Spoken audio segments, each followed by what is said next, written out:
The Dharma Discourses of Cardinal Master Chongsan. Part 2, Dharma Discourses. Chapter 5, Foundational Principles. 1. Cardinal Master Chongsan, at the ceremony of enshrining the Il-One-Song Dharmakaya, Buddha at a temple, gave a Dharma talk. If we were to describe the fundamental meaning of the Dharmakaya Buddha, it is that realm in which words and speech, names and signs, are eradicated. If we were to describe its real essence, there is nothing in the universe that is not the Dharmakaya Buddha. Hence, even if the Il-One-Song were not enshrined, the truth of the Dharmakaya Buddha remains always simply thus. However, for us general devotees, if the object of worship is not visible, it is difficult to know either that place where the mind can take refuge or the model for practice. And even if we do know them, it is easy at times to lose the standard for assessing their own minds. Thus, the founding master encouraged devotees to enshrine the Il-One-Song, the symbol of the Dharmakaya Buddha, either at a temple or at home, and to revere it as the object of faith and the model for practice, whether in walking, standing, sitting, reclining, speaking or keeping silent, active or at rest. Hence, by enshrining and worshipping the Il-One-Song as the standard, we must discover the true Il-One-Song, keep the true nature of Il-One, and carry out the consummate mind of Il-One.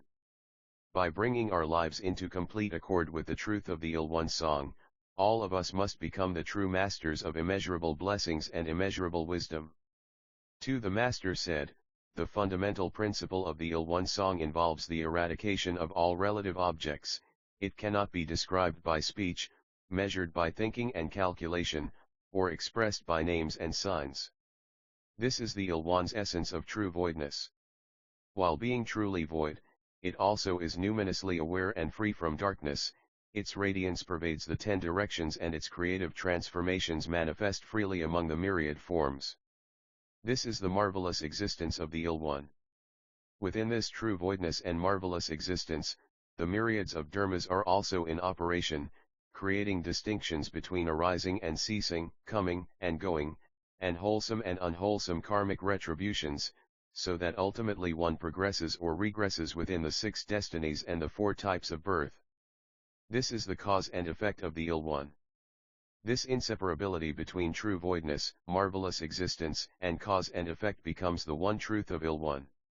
The founding master took this Il-One-Song as the original foundation of the doctrine and then instructed all practitioners to worship it, inquire into it, and practice it so they may easily enter the Great Way, transcending sequential steps, and, by having this profound principle revealed to them, they then could apply it directly to practical matters. Therefore, a seeker of truth has no other place to look apart from this Il-One-Song, and a seeker of the way has no other path to search out other than this one. The myriad dharmas are nothing but this one Dharma. 3. The Master said, our aim in worshipping the Il-One-Song is to know for sure that one's mind is the Buddha and one's nature is the Dharma, to believe that, because the sublime principle of cause and effect is extremely fair and extremely bright, it cannot be easily deceived or violated, to establish a pragmatic faith appropriate to the task at hand and proceed accordingly by understanding the content of the fourfold grace, which in fact presides over the cause and effect of transgression and blessings, and to possess a broad-minded faith that finds everywhere a Buddha and in every act a Buddha offering. This is the path for having faith in the truth as an actuality. Thus has the founding master enabled our faith, in Il-One-Song, to become the motive force for practicing the right Dharma through our cultivation of self-power and our correct acceptance of other power. 4. The Master said, the aim of the practice of Il-One is to practice just as it is the truth of Il-One. The method involves first to study the understanding of human affairs and universal principles without stopping at the branches and leaves, fully realizing the fundamental principles of our self-nature and all aspects of the great way of Il-One. Even so, we do not mean to stop at mere understanding, but to keep well the original nature by counter-illuminating and tracing back the radiance, nor do we mean to stop only at mere absorption, but also to apply well the way of Il-One when encountering the myriads of things. This threefold study is the Dharma that involves cultivating simultaneously the essence and function of Il-One. 5. The Master said, Dharmakaya Buddha is the name for the truth Buddha, which is the original source of the myriad dharmas. Samagakaya, enjoyment body, Buddha, and Nirmanakaya, transformation body, Buddha are the names for different stages in the manifestation of truth. The Nirmanakaya Buddha includes both Buddhas of the full transformation body itself, who embody the truth as it is, and the Buddhas who are partial transformations, who do not fully embody the truth. The Buddhas of the full transformation body is a name for all the Buddhas and sages. The Buddhas who are partial transformations is a name for all sentient beings. Though they might be sentient beings now, they are referred to as Buddhas of the partial transformation body since they all possess the Buddha nature. Therefore, we must understand that when our minds are pure, clear, and upright, we are Buddhas of the full transformation body, but when our minds are errant and benighted, we are Buddhas of the partial transformation body. 6. The Master said, if you are given only the name of someone you do not know, it is hard to know anything about that person because all we have is a name. But if you are shown a photograph, you will be more apt to have some idea about that person. In the same way, because the founding master has himself shown the photograph of the specific substance of the truth through the Il-One song, it has become much more convenient for students to grasp that realm. The Il-One song is the photograph of the truth in its totality. If we take this photograph of the truth as the object of inquiry and continue our devotion, then anyone can easily understand the realm of authentic truth. The founding master said, traditional Buddhism was an era of a single Tathagata and 1,000 bodhisattvas, but in the future thousands of Tathagatas and myriads of bodhisattvas will appear in the world. 7. The Master said, as one great circle, one song, turns, myriads of smaller circles turn in tandem. It is just like a motor that turns and all its smaller machine gears turn in tandem. 8. The Master said, to awaken to the realm of the universe's non-discrimination is called attaining the knowledge and vision of a Buddha. To understand the realm of the universe's discriminations and to act accordingly amid the myriad sensory conditions is called carrying out the acts of a Buddha. 9. The Master said, there are 5 steps involved in seeing the nature, Chongsan. The first is realizing the real nature of the myriad dharmas return to one. The second is knowing the news about true voidness. The third is seeing the truth of marvelous existence. The fourth is performing the practice of maintaining the experience. Fifth is utilizing it by great capacity and great application.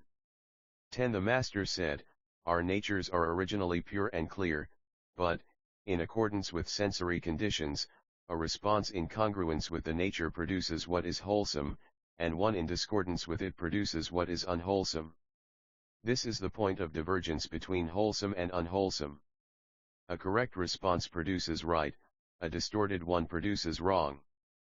This is the point of divergence between right and wrong.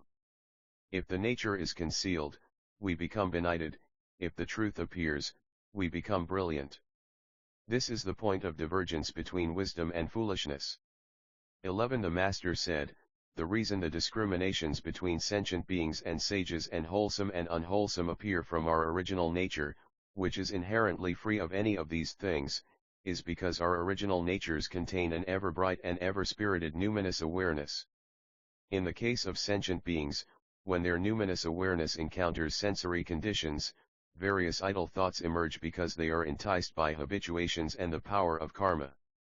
But in the case of Buddhas, because they illuminate sensory conditions with their numinous awareness, always counter-illuminating and tracing back the radiance of the self-nature, their numinous awareness is not drawn out into external sensory conditions, and only the pure and clear light of wisdom appears in front of them. This is the difference between Buddhas and sentient beings. 12. When the Master was expounding the essentials of absorption and tranquility, he analyzed the terms nature, spirit, mind, and volition as follows: the nature is the original essence, and from that nature, spirit is made manifest. Spirit is substantially identical to the nature but also involves the sensibility of ever-numinous awareness. Mind involves discriminations that are made manifest from that awareness, and volitions appear from the mind. Volition is the point at which the mind is in action. A student asked, what is the numinous soul, Yang Han? The Master replied, the numinous soul is the grounding of each person's spirit, which is empty, numinous, and free from darkness. 13. The Master said, all things in the universe are composed of numinosity, pneuma, and matter. Numinosity, as the original essence of all things, is that nature which is eternal and free from cessation. Pneuma, as the life force of all things, is the power that animates them. Matter, as the substance of all things, refers to their physical form. 14. The Master said, pneuma subsumes numinous awareness, numinous awareness subsumes pneuma. Pneuma, then, is numinous awareness and numinous awareness is pneuma. All those things that are either formed or formless, either animal or vegetable, either ambulatory or flying, are operations of pneuma and manifestations of numinosity. The great nature, Tesang, is that realm where numinosity and pneuma are unified and non-dual. He then wrote this down in literary Chinese. 15. A student asked, you mentioned that pneuma and numinous awareness are non-dual. Why, then, can't we see the numinous awareness in vegetation? The Master answered, there are distinctions in the transformations of the myriad things. When numinous awareness is primary and becomes charged with pneuma, it becomes an animal. When pneuma is primary and becomes charged with numinous awareness, it is vegetation. Animals have individual numinosity, but vegetation contains only a single pervasive numinosity. The student asked again, what is the relationship between this pervasive numinosity and individual numinosity? The Master replied, when the mind is at rest, it unifies with the pervasive numinosity. When it is active, individual numinosity appears. Thus, we are unified with the power of the way when we are at rest, and we engage in different karmic actions when we are active. Human beings do not unify with the pervasive numinosity only at the moment of death, rather, they can do so in both life and death. 16. A student asked, I would like to know how ignorance arises from our original natures. The Master replied, to give you a simile, the sky is originally pure and clear, but according to the movement of a certain numinal energy, wind is produced. As the wind blows, clouds appear, and heaven and earth become dark. In the same way, our natures are originally pure and clear, but ignorance arises according to the action or rest of our minds. If the mind is at rest, it is pure, clear, and bright. If the mind is active, it becomes agitated and ignorance arises. However, if the mind is active but is active amid stillness, then even during activity, there is no agitation and it remains bright just as it is. But if the mind is active amid agitation, then ignorance arises, and the mind becomes benighted. 17. The Master said, the sun and the moon shine brightly throughout empty space, cause and effect appear impartially in the truth of voidness. The emptier it is, the brighter it is, and because it is extraordinarily bright, it is numinously pervaded.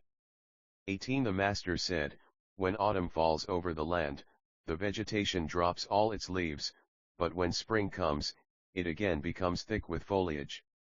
All this is due to the operations of an immaterial and ungraspable pneuma. The fact that we are unable to avoid birth, old age, sickness, and death is also due to this immaterial force. The fact that the universe passes through formation, subsistence, decay, and dissolution also represents changes through transformations deriving from the operation of this force. That which presides over things that have form is this immaterial force. 19. The Master said, even this physical body, which has form, is presided over by the formless mind. Things with form have limitations and thus involve deficiencies and excesses. However, the realm that is devoid of anything is endowed with everything, and thus becomes the original source of all things in existence.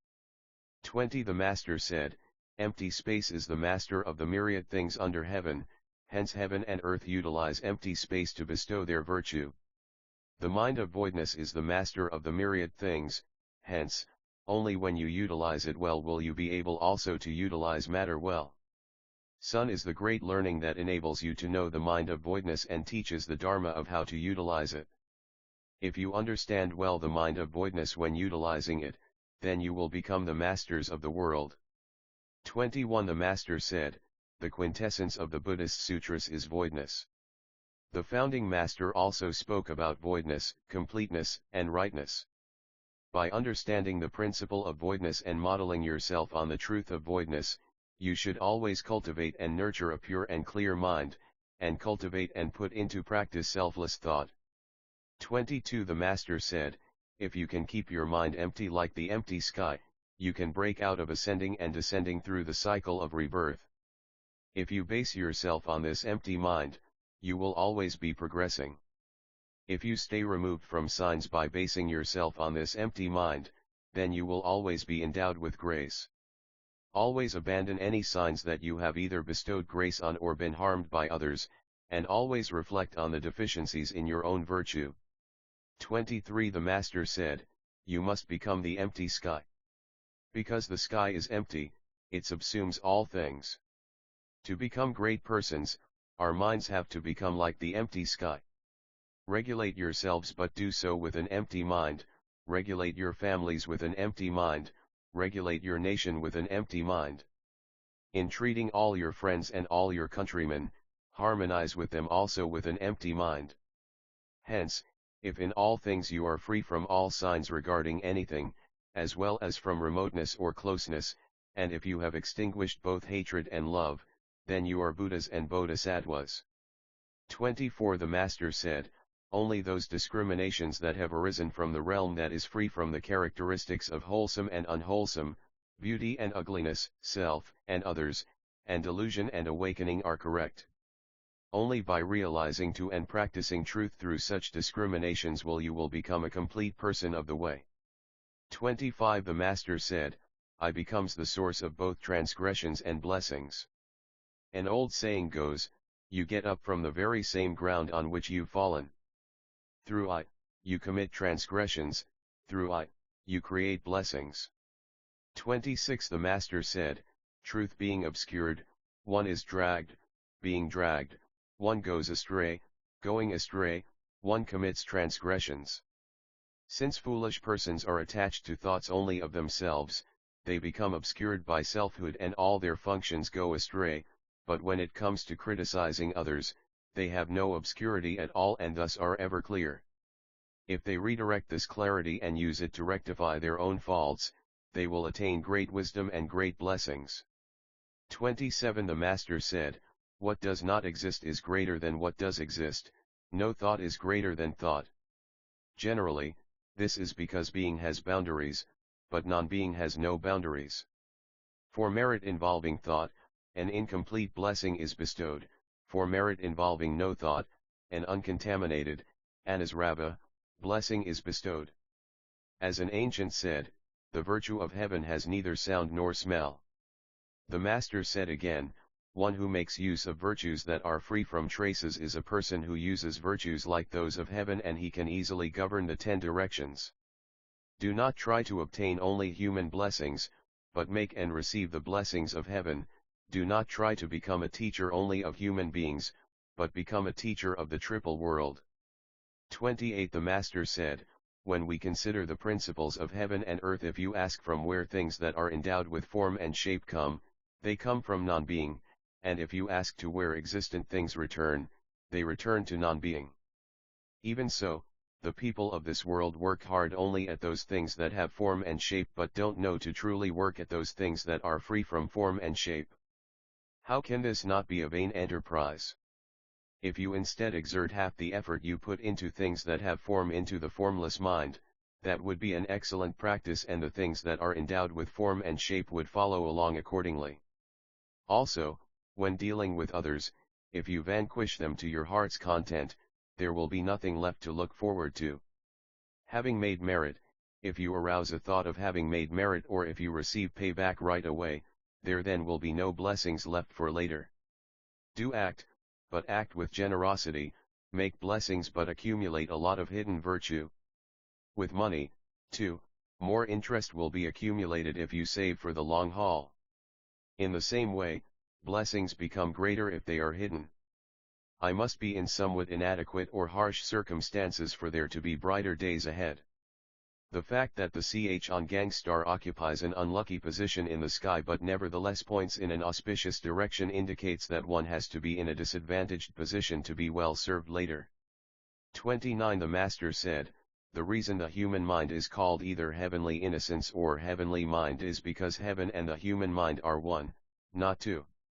Only when human beings understand this realm will they stand in awe of truth and learn to accumulate hidden merits. 30. The Master said, if you exert your utmost devotion to a legitimate task, it will never go unaccomplished even though it may take longer or lesser time depending on the level of your devotion or the nature of the task. A task may be accomplished gradually through steady and realistic progress, or instantaneously through the influence of an inconceivable energy. When the first 9 disciples manifested their blood seals, our order received the certification of the Dharma realm. All grand tasks in this phenomenal world must first receive the approval of the hidden authorities. 31. The Master said, when you are engaged in morning and evening mental affirmations, do you have firm faith that you will attain awesome power through becoming one with the truth of the universe? You may wonder what awesome power would be gained by making a short silent mental affirmation, but what we think in our minds penetrates the Dharma realm of empty space. Hence, you should always be cautious of the mind's activities, and not just during prayers, and you should not forget that single-minded prayer during morning and evening becomes a great practice and produces enormous power. The fact that we have been able to endure the war safely was in large measure due to the awesome power of our members' single-minded prayer.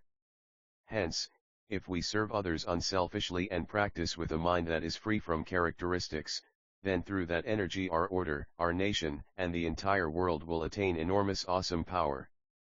32. The Master said, if we make others feel good and allow them always to maintain joyous and peaceful states of mind, we, too, will have peaceful countenances, but if we make others feel ill at ease, then we, too, will end up having melancholy countenances. When dealing with others, if we treat them with a sincere mind that is consistent both inside and out and help them by concealing their faults and proclaiming their strengths, they will end up helping us, too.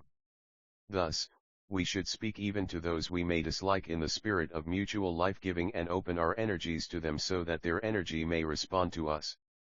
33. The Master said, although water is extremely yielding, by gathering it drop by drop, it finally makes great seas and lengthy rivers. In the same way, although thoughts are extremely slight, by gathering innumerable thoughts together, the mind gains great awesome power. Only in a mind so unified and strengthened will the radiance of wisdom shine brightly. 34. The Master said, this world is founded on the principles of mutability and immutability. The formation, subsistence, decay, and dissolution of the universe, the cycle of the 4 seasons, a human being's birth, old age, sickness, and death, and the vicissitudes of the good and ill fortune of human life are all associated with the principle of mutability. The principle of immutability is simply thus and natural and hence has neither beginning nor end, neither first nor last, it is the name for the original essence of the nature, which is free from both arising and ceasing. By observing the principle of mutability, we should rectify antiquated customs and cultivate a new state of mind, we should also rectify old systems and create new systems. At the same time, by realizing that the principle of immutability operates amid mutability, we should affirm our original faces in this infinite world and preside over myriad changes. We should also unify our virtue with that of heaven and earth by continuously carrying out our original vow. This means that by observing the principle of mutability in heaven and earth, we should change appropriately in the realm that needs change, and by observing the principle of the immutability of heaven and earth, we should refrain from change in the realm that involves no change. However, since the truths of mutability and immutability are non-dual and inseparably interconnected one with the other, you must awaken simultaneously to these non-dual principles of mutability and immutability and cultivate thereby your own path of practice. 35. The Master said, because one does not understand the principle that being and non-being are non-dual, one gets trapped when encountering suffering and attached when encountering pleasure, so that for a long time one has been unable to escape from suffering. In the same way, one gets trapped when encountering poverty and inferiority and attached when encountering wealth, so that one invites long-lasting poverty and inferiority. Only by not forsaking the mental state of non-being while abiding in being and not forsaking the mental state of being while abiding in non-being will one manage to become a great person of the way who transcends both being and non-being and thereby employs at will both suffering and pleasure, misfortune and blessing. 36. The Master said, when yang energy is at its peak, it produces the 3 hottest days of summer, lit the triple yielding, which means yin energy tries to ascend but is suppressed by the dominance of yang and yields 3 times. However, when the last of the 3 hottest days, Malbok, passes, yang gradually weakens and yin gradually gains in power. This is the principle of the universe and of nature, that something at its zenith undergoes transformation and reappears at its nadir. This is also the case with political power and the advancement and decline of organizations and individuals. Thus, by understanding this principle, persons of the way remain always humble, reserved, and caring even when they are flourishing. 37. A student asked, do progression and regression depend only on one's spiritual practice? The Master said, progression and regression occur as a result of both natural processes and human ability. Those that result from natural processes occur automatically according to the cycle of heaven and earth. Those that result from human ability occur through individual karmic causes in accordance with one's cultivation of the way and one's conduct. 38. The Master said, there are 6 paths of progression. First is steadfastly progressing without thoughts of retrogression. Second is establishing an immovable faculty of faith amid the myriad favorable and adverse sensory conditions by possessing steadfast belief and dedication. Third is devoting ourselves to practice by keeping close those of superior virtue and respecting, revering, and trusting them. Fourth is always embracing and protecting those of inferior spiritual capacities and guiding them to surpass ourselves. Fifth is being uncomplacent regarding one's practice and public service and continuing to exert oneself by always recognizing one's inadequacies. Sixth is always being satisfied with what one acquires and uses and taking pleasure in giving to one's poorer neighbors. 39. The Master said, people who are progressing are benevolent, modest, diligent, and sincere. With an empty mind, they yield to others and humble themselves. With a respectful mind, they revere others, and through their virtuous influence, they widely embrace those in both high and low stations and do not rest when it comes to their practice and public service. Those who are regressing are rough-natured, disrespectful, envious, and jealous, trying to fulfill only their own greed, and, if they are ahead even in one area, whether in knowledge, wealth, power, or skill, they dwell on it and are conceited and smug. You should pursue your practice and public service ever more diligently and keep moving forward, but true progress occurs only when you maintain no sign of progress. Regardless of where you might be on our 6 stages of Dharma rank, only by maintaining no sign of holding a particular rank will you truly be a person who holds that rank. Only such persons will be free from limits on how far they can advance, and through this unsurpassed progression they will attain position and ability that will never be subject to retrogression. 40. The Master said, the way of the alternating predominance of yin and yang is precisely the principle of cause and effect. Being in accord with this way produces the cause and effect of mutual life-giving, being in disaccord with it produces the cause and effect of mutual harm. Sages, by understanding this principle of cause and effect, live their lives in accordance with the way of mutual life-giving. Sentient beings, by not understanding this principle, become enticed by greed, fame, and worldly advantages and produce transgressive karma in accordance with the way of mutual harm.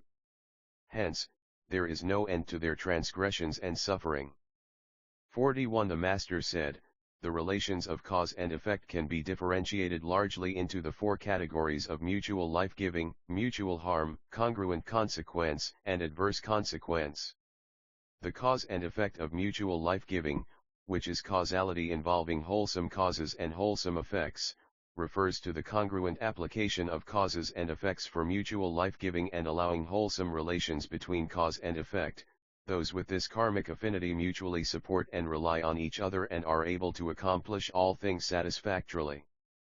The cause and effect of mutual harm, which involves unwholesome causes and unwholesome effects, refers to the principle of cause and effect that functions adversely, leading to mutual harm. Those with this karmic affinity mutually oppose one another, and resent and obstruct one another. The cause and effect of congruent consequence is the law of cause and effect where, by establishing a good aspiration for enlightenment, a good hope, and a good vow, one cultivates one's practice, and as a result, accomplishes one's wishes as originally intended. The cause and effect of adverse consequence is the law of cause and effect where, full of arrogance, one looks down on others and abuses those of humble status, and thus receives adverse consequences opposite to what one wishes, such as incurring lowly karmic retribution. 42 The Master said, although it is unseen by human eyes, the eye of truth stamps on empty space a seal of a person's wholesome and unwholesome deeds. Hence, what is most fearsome in this world is truth. The transgressions that are committed in the human world may escape the net of penal law, but the retribution and response of truth, which manifests itself naturally in no thought, can be neither deceived nor evaded. 43 The Master said, just as there are 3 trials, at the district, appellate, and Supreme Court levels, in a court of law, there are 3 trials in the judgment of the Dharma realm. The first trial is the judgment of conscience, the second is the judgment of the public, and the third the judgment of truth. Through these 3 judgments, one receives the retributions one has accumulated without even the slightest miscalculation. This is the strictly impartial judgment of cause and effect, which is difficult to accomplish through trials in human courts. 44 The Master said, in the world, it sometimes happens that a good person lives poorly and a bad person lives well. This is because, even if a person is good in the present life, if unwholesome karma remains from one's past lives, then one has to receive its unwholesome retributions. In the same way, even if a person is bad in the present life, if wholesome karma remains from one's past lives, one will receive wholesome retributions accordingly. Hence, do not jump to conclusions about the affairs of the world by observing only what is right in front of your eyes.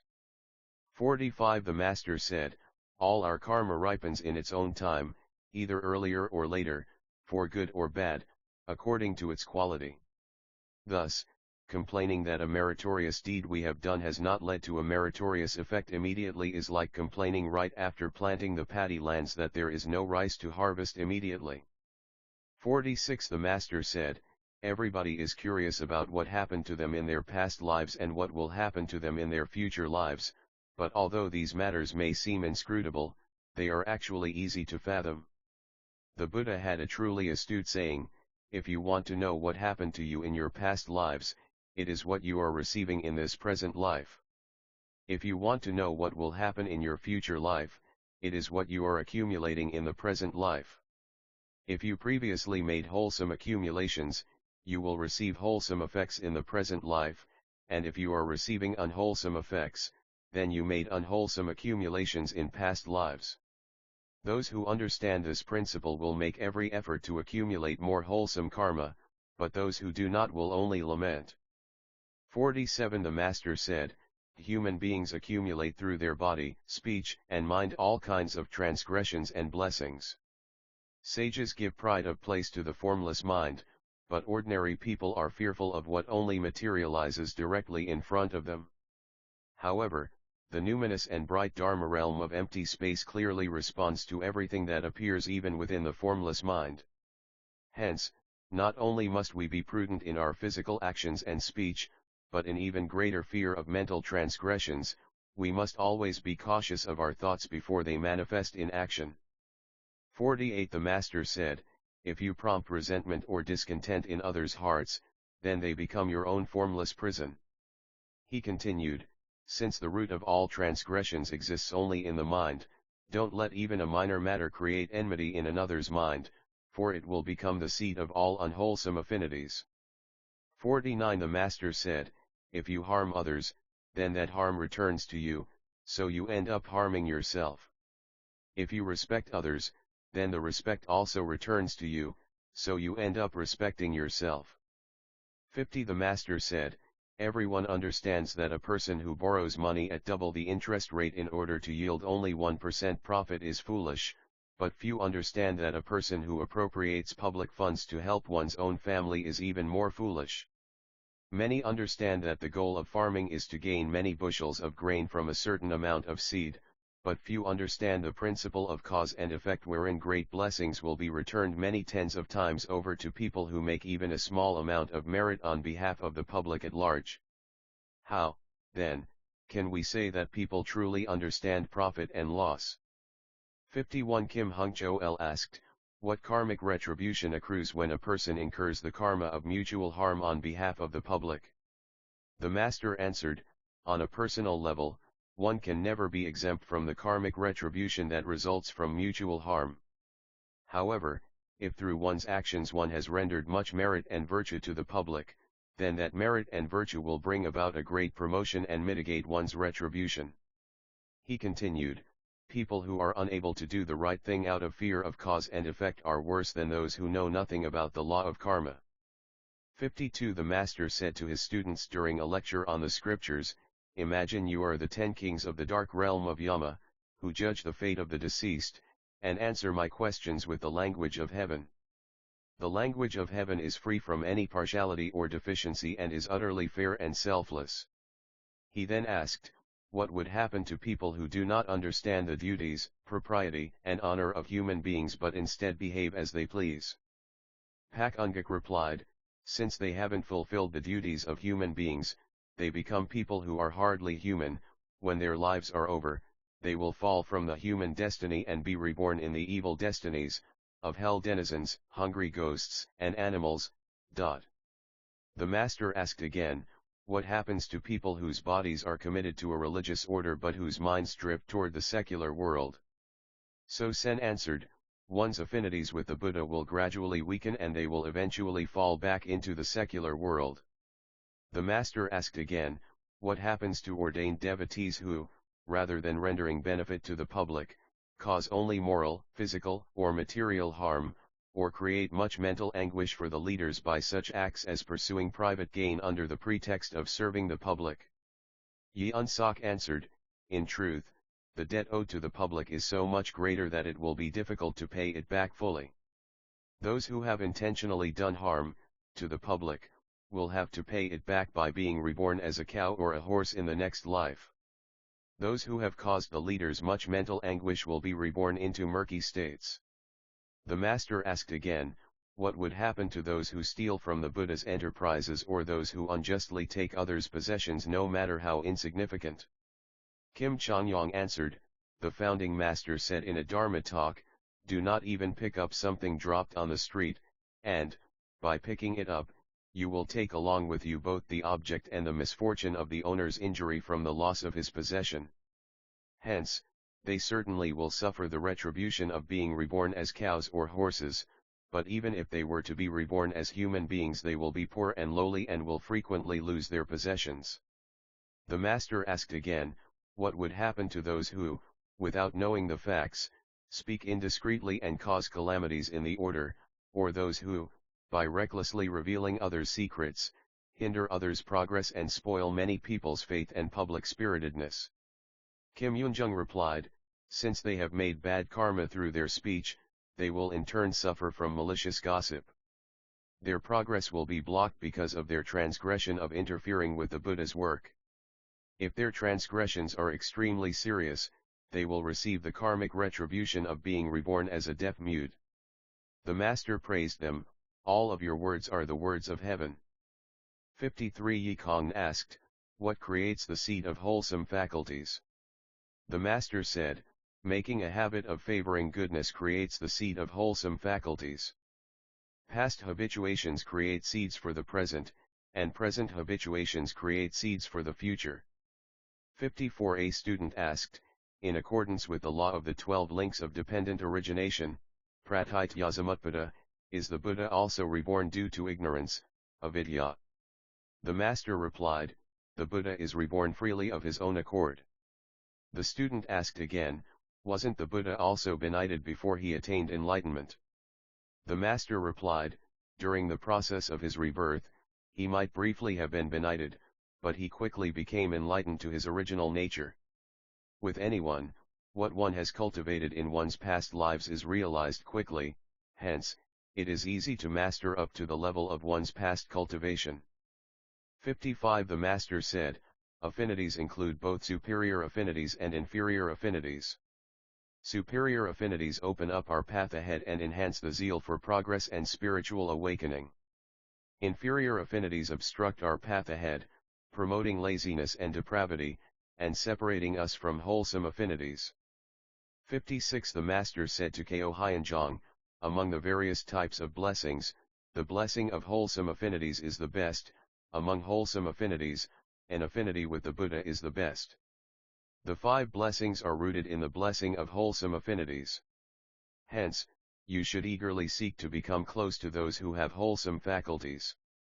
57 The Master said, if you constantly venerate promising fellow practitioners and inspiring teachers with the right Dharma, and revere those past sages even though you haven't personally met them, you will come to have close personal affinities with them and be able to receive their assistance. 58 The Master said, there are 2 types of significant affinities, blood affinities and Dharma affinities. Blood affinities refer to the family of blood relatives, Dharma affinities to the family formed through the Dharma. Although both blood and Dharma affinities are significant, Dharma affinities are more significant from the perspective of eternal life. He continued, only those friends who practice together will remain friends for an eternity of kalpas. Affinities formed merely on the basis of temporary enterprises or worldly considerations will easily disintegrate. 59 The Master said, if you completely master the foundational principle and your delusive thoughts disappear, then that will be a peerless paradise. If one is content with one's situation, one will never suffer personal disgrace. If one understands the foundational principle in advance, one's mind will always be at ease. As delusive thoughts are extinguished, heavenly innocence emerges. If in this manner the one mind is realized, paradise will be limitless.